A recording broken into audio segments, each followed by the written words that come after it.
Muito bem, amigos, estamos nós começando o nosso paulochagas.net aqui na Imagem TV. Hoje com a visita do amigo J. Damasceno, inclusive registrando a nossa participação por aqui, o meu grande amigo, um grande abraço especial a você. Também outra colega do Bom Dia Lages, que eu até nem sei o nome ainda. A Dani. A Dani, que bom. Prazer, Dani. Dani tem acompanhado também. Não sei como é que ela aguenta aqueles malucos ali, né? Mas de qualquer maneira. Maravilha. A nossa televisão tem esse papel de trazer a vocês essas informações e hoje eu quero realmente trabalhar muito na questão política. Tem muita novidade hoje nesse campo. É verdade, o J. Damasceno já centena por aqui, mas tem novidade. Inclusive a possibilidade que eu já ouvi falar de Raimundo Colombo deixar de ser candidato ao Senado para ser candidato a deputado federal. Mas é coisa que eu não acredito. Está aí nas rondas políticas, ou pelo menos nas rodas da opinião política do Estado de Santa Catarina, a possibilidade de Raimundo Colombo não ser mais candidato ao Senado e sim à esfera federal no Congresso, Câmara dos Deputados. Mas eu não acredito e digo por quê daqui a pouquinho. Mas enfim, rapidamente, como eu gosto de fazer o meu bate-papo inicial sobre o Internacional de Lages, que acabou vencendo, então, 4-3 o Nova Iguaçu no domingo à noite, um jogo complicado, parecia simples para o Inter de Lages, mas foi vencer depois de 3-3 somente nos acréscimos, 4-3. Então segue vivo o Internacional com a possibilidade de classificação para a próxima fase do Campeonato Brasileiro da Série D. O Caxias é o líder isolado e é este o time que o Internacional vai enfrentar neste próximo final de semana, precisando lá em Caxias buscar um resultado positivo. Vocês lembram que o Caxias na primeira partida aqui em Lages aplicou uma goleada no nosso Inter de Lages e nós sabemos que vencer lá o time do Rio Grande do Sul não vai ser fácil. Mas de qualquer maneira, o time vai ter que se precaver, vai ter que jogar talvez uma partida buscando pelo menos um ponto e uma bola esperta, quem sabe definir a partida. É mais ou menos nesse sentido que o Internacional de Lages vai a Caxias tentando buscar a classificação. Isso porque o Mirassol, se vencer o Nova Iguaçu, também poderá ficar em segundo lugar, e se o Internacional perder lá para o Caxias, tudo também irá por água abaixo. Então, um resultado positivo, no mínimo um empate, serve para o Internacional de Lages neste final de semana, lá em Caxias do Sul, para ele prosseguir vivo no Campeonato Brasileiro da Série D. A gente fica aqui na torcida. Até por falar em Internacional, não posso deixar de comentar aqui, eu que sou torcedor também do Internacional gaúcho, né? Sou bi-Inter, Inter de Lages, Inter de Porto Alegre e ainda de quebra torço muito para a Chapecoense. E ontem, Internacional e Chapecoense se enfrentaram pelo Campeonato Brasileiro nesta segunda-feira à noite e deu Internacional 3-0. A Chapecoense, que havia tido duas partidas fantásticas nessas últimas rodadas, uma pelo Brasileiro e outra pela Copa do Brasil, acabou sucumbindo à superioridade do Internacional em pleno Beira-Rio e foi goleado, né? 3-0. O pessoal de Chapecó está abismado, achou que a Chapecoense pelo menos criaria extremas dificuldades para o Internacional em Porto Alegre. Foi o que se viu, uma partida bastante fraca por parte da Chape, que agora precisa buscar a recuperação nos próximos compromissos. Mas enfim, deu recuperação o Inter de Porto Alegre, né, que cresceu muito na tabela geral de pontuação. Mas enfim, eu quero comentar algumas coisas para vocês. Começou nesta semana aí a paralisação dos caminhoneiros. Eu estive em Vacaria na segunda-feira pela manhã e fui acompanhando o que estava acontecendo na estrada pela BR-116, e ainda vi uma meia dúzia de caminhões nesta estrada, né? Mas logo foram parados nas blitzes, ou lá em Vacaria, ou aqui no posto Guarujá, perto da ponte do Rio Caveiras. E lá em Vacaria, a gente viu que no perímetro urbano da cidade havia pneus queimando, os caminhoneiros segurando do jeito que podiam, os que tentavam quebrar essa barreira, mas foram parando um a um, e dentro do perímetro urbano da cidade de Caxias, na BR-116, os caminhoneiros não conseguiram passar. Então lá, os que estavam paralisados conseguiram segurar aqueles que tentaram furar as barreiras. E ao chegar aqui, depois da viagem foi tranquila, né? Você imagina aquela serra ali do Pelotas, tanto na descida do Rio Grande do Sul para Santa Catarina, nem um caminhão nesse trajeto. Então foi tranquila nesse ponto, mas chegando aqui na ponte do Rio Caveiras, né, a gente viu uma mobilização bastante forte e as barreiras, inclusive acompanhadas pela Polícia Rodoviária Federal, mas sem nenhum tumulto, os caminhões também foram sendo parados um a um e só a liberação para o tráfego, né, dos carros menores, ônibus e ambulâncias. Então, nesse ponto, tudo tranquilo. Agora, o que dizer destes caminhoneiros? São os verdadeiros heróis representantes da nação brasileira. Tiveram a coragem, neste momento em que nós estamos vivendo realmente, amargando uma situação bastante complexa em função dos aumentos diários, às vezes 2 vezes por dia, o aumento da gasolina e do óleo diesel aqui no Brasil.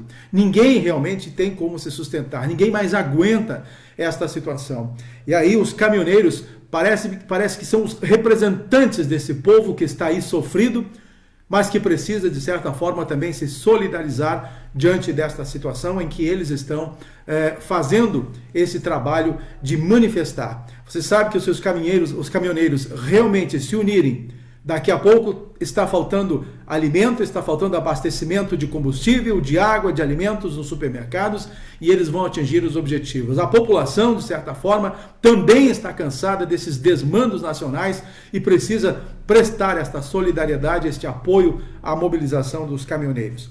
Nós, da imprensa, pelo que sentimos aqui na cidade de Lages, o J. Damasceno acompanhou ontem parte dessa mobilização aqui na 116, no entroncamento rodoviário também da nossa cidade de Lages. E a gente tem que mostrar o que esse pessoal está fazendo. Eles estão lutando não somente por eles, com certeza estão também trazendo benefícios para toda a sociedade brasileira com esta movimentação. E nós precisamos realmente dar essa sustentação, dar este apoio, dar esse incentivo para que eles continuem essa mobilização, até que o governo federal, que aparentemente não está nem aí para esse tipo de mobilização, daqui a pouquinho entra na justiça e deflagra, então, através dos meios, dos mecanismos, uma ilegalidade diante desta paralisação, o que não pode acontecer. Aliás, antes já de paralisarem, já havia alguns despachos judiciais tentando impedir que essa manifestação acontecesse por parte dos caminhoneiros. Eles não desistiram e estão aí mostrando a força desta classe que a gente tem que realmente valorizar. Está aí uma situação bastante interessante nesse sentido. Antes de eu entrar na questão política, eu tenho um assunto bem simplesinho, porque parece-me que esse assunto acaba não sendo notícia porque não tem tanta relevância. Eu quero dizer a vocês que nós nos preocupamos, eu estou falando nós da imprensa, nós nos preocupamos tanto em levar em consideração os fatos que acabam gerando mais audiência ou gerando mais discussão, que esquecemos de coisas extremamente importantes. Vejam bem, nós sabemos que dentro das propriedades rurais, as famílias não estão tendo aí na sua hierarquia a continuidade, porque os filhos estão deixando realmente as suas propriedades para poder buscar espaço fora na cidade e tudo mais. Então a continuidade da administração do campo está realmente precisando com que o jovem permaneça no campo. E existe um programa hoje chamado Jovem Aprendiz Cotista, que está sendo idealizado pelos sindicatos rurais do estado de Santa Catarina e também pelo Senar e pela FAESC, e muitos jovens estão fazendo este curso, são 2 anos, são jovens de 14 até 18, 19 anos que estão fazendo este curso, estão se aperfeiçoando num sistema administrativo para poderem continuar gerindo as suas propriedades rurais e dando então esta possível continuidade no campo das próximas gerações. É um programa que pertence à Lei de Aprendizagem número 10.097 de 2000. Está totalmente regulamentada e prevê, então, para que esses jovens adolescentes, não até 19, é de 14 a 24 anos, esses jovens podem, então, fazer parte desse curso. E outra coisa, já automaticamente uma empresa acaba também sustentando esse curso e logo depois absorve essa mão de obra desses jovens e que acabam já empregados assim que o curso termina. Então, esse tipo de notícia acaba não ganhando muito destaque na mídia, porque são coisas extremamente, aparentemente simples, mas em se tratando de propriedade rural em jovem, eu acho que isso mereceria um maior destaque e, de qualquer maneira, a gente está aqui colocando para vocês este assunto. Vamos adiante. Eu quero entrar rapidamente no campo político, porque as coisas estão fervilhando, antes que nós tenhamos o nosso tempo encurtado nesse sentido. Na semana que passou, o PPS da deputada Carmen Zanotto, no último sábado, acabou fazendo um grande encontro aqui na cidade de Lages, lá na Câmara de Vereadores. E o curioso nesse encontro é que estiveram representantes de praticamente todas as siglas aqui do município de Lages, as principais, a do PSD representada, também a do PP, de quem mais? O do PSDB e outros partidos representando, então. Talvez a gente possa imaginar o que querem todos esses partidos ao lado de Carmen Zanotto. Isso tem uma leitura que a gente pode abreviar para vocês, de que todos deverão apoiar a deputada Carmen Zanotto como candidata oficial à reeleição neste pleito de 2018. É esta, talvez, a grande marca desta presença destas pessoas, desses líderes partidários no encontro com a Carmen Zanotto lá na Câmara de Vereadores. Não será o único encontro do PPS no estado de Santa Catarina. Em outras regiões também deverão acontecer. Mas o curioso é que na cidade de Lages realmente houve um apoio quase maciço de todas as lideranças partidárias. Como eu disse, a leitura talvez seja essa, de que ela deva ser a única pré-candidata. Eu até nem tenho ouvido o nome de outra pessoa pensando em ser candidato a deputado federal aqui na cidade de Lages. E eu falei no início do programa que está sendo ventilado o nome de João Raimundo Colombo como possível candidato à esfera federal, como candidato a deputado federal e não mais ao Senado.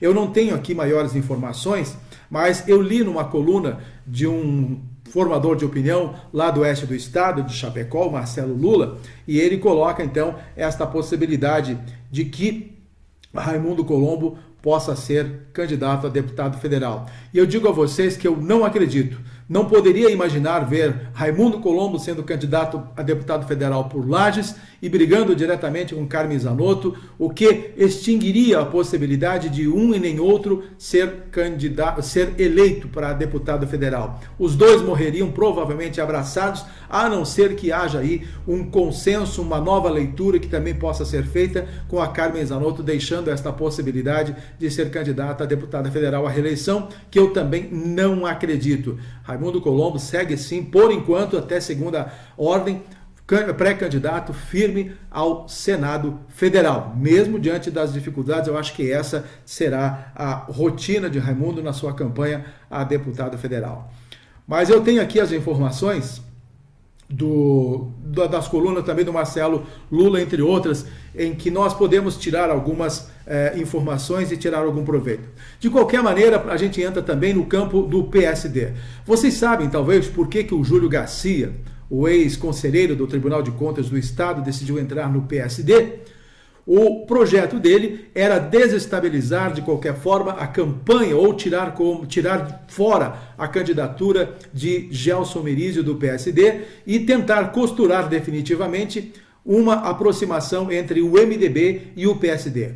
Como não conseguiu isso tudo, vocês lembram aí as críticas que Júlio Garcia acabou fazendo nesses últimos meses, inclusive houve uma aproximação com o deputado federal João Rodrigues, que está preso, e ele tentou lançar João Rodrigues como pré-candidato também ao governo do estado, brigando com Gelson Merizio, e aí, nessa costura toda, o João Rodrigues acabou sendo preso, então o projeto se culminou apenas voltado para o Gelson Merizio do PSD.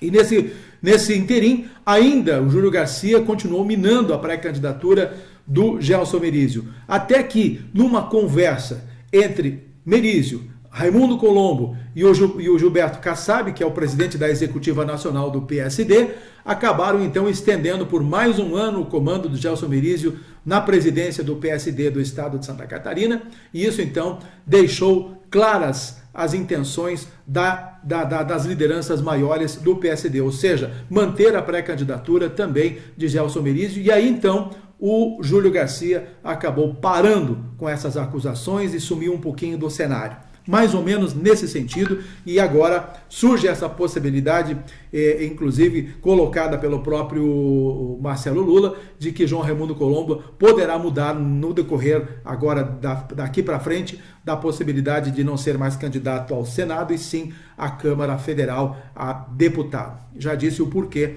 que eu não acredito. No campo do MDB, a coisa não anda fácil. Há uma briga interna para que as candidaturas se definam, ou as pré-candidaturas se definam entre Mauro Mariani, deputado federal, e o próprio governador do estado hoje, Eduardo Pinho Moreira. Ambos pretendem ser candidatos ao governo do estado de Santa Catarina e não há uma definição ainda de qual dos dois vai concorrer nesse sentido. E aí, então, a briga está criando um possível racha interno, aqueles que apoiam Mariani e aqueles que apoiam Pinho Moreira. E não há um entendimento sacramentado dentro do MDB. Não se sabe como é que isso tudo vai terminar. Eduardo Pinho Moreira tenta uma jogada estratégica, vai estar em Brasília nesta quarta-feira, tentando, junto ao BNDES, a liberação de 723 milhões, aquele mesmo recurso que o Raimundo Colombo tentava liberar para aplicar a segunda fase do Fundan, e agora Eduardo Pinho Moreira está tentando ele buscar esta verba e disseminar esses recursos pelo estado, talvez assim fortalecer e desafogar a possibilidade dele ser então o indicado ao governo do estado de Santa Catarina. E vejo que Eduardo Pinho Moreira aposta muito nas fichas da liberação desse dinheiro para investir nos municípios do estado e assim ter o apoio maciço para a sua candidatura, tirando de vez o Mauro Mariani. Dentro do PSDB, as coisas estão um pouquinho complicadas. Vocês sabem que nesses últimos dias surgiram as informações, e isso é fatídico, de que o Paulo Bauer, o senador Paulo Bauer, também está sendo acusado agora de corrupção passiva e também de lavagem de dinheiro, além dos problemas com o Caixa 2. Isso tudo está tendo a possibilidade de uma abertura de denúncia e ele ser enquadrado então como réu nesse sentido, e aí como pré-candidato do PSDB teriam, claro, que implantar um plano B nesse sentido. Quem sabe Napoleão Bernardes, o prefeito de Blumenau, que largou inclusive a prefeitura para poder ficar à disposição do partido, e acho que já pressentindo todas essas possibilidades judiciais que o PSDB está vivendo, com o caso do senador Paulo Bauer. Mas, enfim, dentro do ninho tucano, as coisas não andam bem. De qualquer maneira, eles estão crentes na inocência do senador Paulo Bauer e vão seguir trabalhando forte nesse sentido. Uma questão que eu não falei do MDB é que o MDB também não está conseguindo aglutinar parceiros para a sua jornada no pleito de 2018, a não ser o PR de Jorginho Melo, que parece que já encostou por ali, o único. Dentro do PSD e dentro do PP, que nós podemos ler aí Gelson Merizio e Esperidião Amin, eles estão extremamente unidos num projeto só. Agora, vamos aguardar o processo de exclusão, ou seja, qual o processo de exclusão? Qual vai ser o que estiver melhor colocado lá na frente nas intenções de voto para ser o candidato ao governo do estado de Santa Catarina. Se Merizio ou se Esperidião Amin. Se for Esperidião Amin, Merizio provavelmente vai de vice. Se for o Merizio, o pré-candidato confirmado, provavelmente o PP vai indicar o vice com Ângela Amin e Esperidião Amin segue então buscando a reeleição a deputado federal. São essas as questões que estão envolvendo hoje as nossas forças políticas, E a gente tem colocado para vocês reiteradamente qual o papel dos nossos grandes políticos hoje, porque nós estamos cansados realmente de tantas mentiras, até que Santa Catarina nós não estamos vivendo tantos problemas como no restante do país. E isso tudo a gente precisa colocar para vocês aqui. Nós estamos acompanhando de qualquer forma também a situação de saúde dos deputados estaduais, o Leonel Pavan, que teve um AVC, E esta semana tivemos, de uma certa forma, uma notícia boa com relação, até quero trazer aqui mais informações para vocês, que eu tenho aqui. Pavan, a equipe médica, então, acabou tirando ele do coma induzido, ele está melhorando, mas continua internado ainda na unidade de terapia intensiva, lá no hospital da Unimed em Balneário Camboriú, tratando deste AVC hemorrágico. Pavan permanece na UTI, e com uma monitorização neurológica bastante intensiva, e também já está respirando sem a ajuda dos aparelhos. E tem aí uma outra questão, é que se ele tiver que ficar internado por mais de 50 dias, vão ter que chamar o suplente dele para assumir a condição de deputado por hora, até que ele se recupere totalmente e volte para o seu trabalho na Assembleia Legislativa. Dentro da Assembleia, também há o presidente da Alesc, o senhor Aldo Schneider, deputado Aldo Schneider, do MDB. Ele também está internado, só que no Hospital Bahia Sul, em Florianópolis. Schneider passou por um procedimento de traqueostomia na semana passada e segue em recuperação. Ele tem, se não me engano, câncer e aí está se tratando e não há previsão de alta do parlamentar para retornar à Assembleia Legislativa. Ele também vai ter que aguardar esses 50 dias e, caso não possa retornar ainda aos trabalhos, o suplente deverá ser chamado.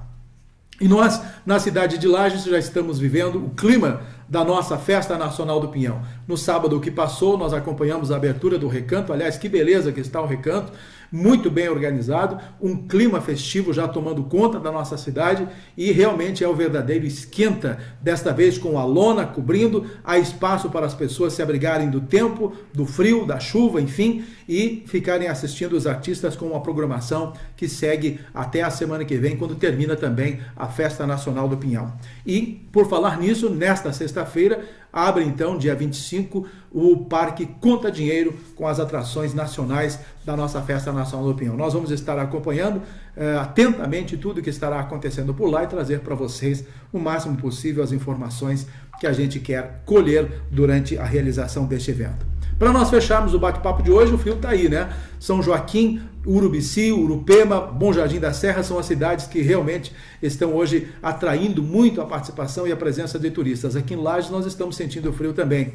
Uma preocupação que a gente está tendo é a falta de estrutura, principalmente na cidade de São Joaquim, para a recepção dos turistas. Está sendo uma reclamação constante. Consta até que não havia nem lenha lá no setor turístico para fazer uma lareira, que tem uma lareira bacana lá para que os turistas sentem e se aqueçam, não havia lenha para fazer fogo. Pelo menos foi essa a informação que nós recebemos de pessoas, de fontes lá da cidade de São Joaquim. Não sei o que a administração de São Joaquim está fazendo em prol do turismo, mas pelo jeito não está muito atenta e muito preocupada com relação a essa questão. Tá bom, minha gente?